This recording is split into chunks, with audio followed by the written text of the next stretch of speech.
بسم اللہ الرحمن الرحیم 3 محرم الحرام کربلا کی کہانی۔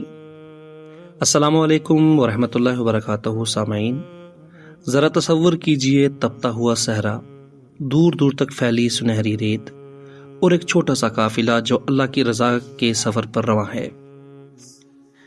کل 2 محرم کو یہ قافلہ کربلا پہنچا تھا۔ امام حسین علیہ السلام نے اس سرزمین کا نام پوچھا۔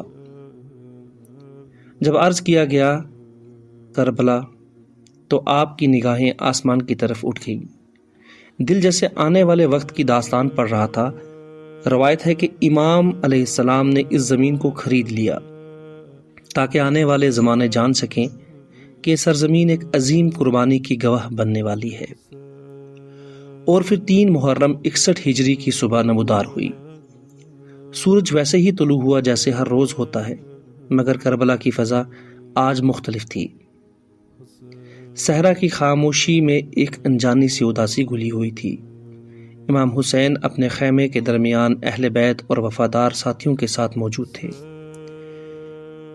اسی دن دور افق پر گرد کا ایک بادل ابھرا۔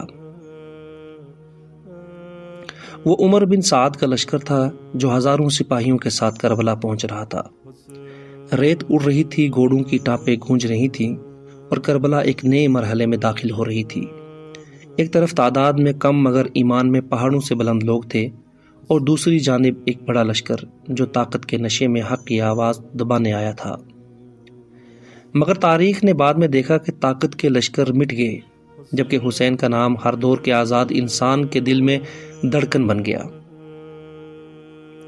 سامعین، اس کا تاریخی روایت کے مطابق امام حسین ابن علی کو اس لیے گھیرا گیا کیونکہ انہوں نے یزید بن معاویہ کی بیعت قبول کرنے سے انکار کر دیا تھا۔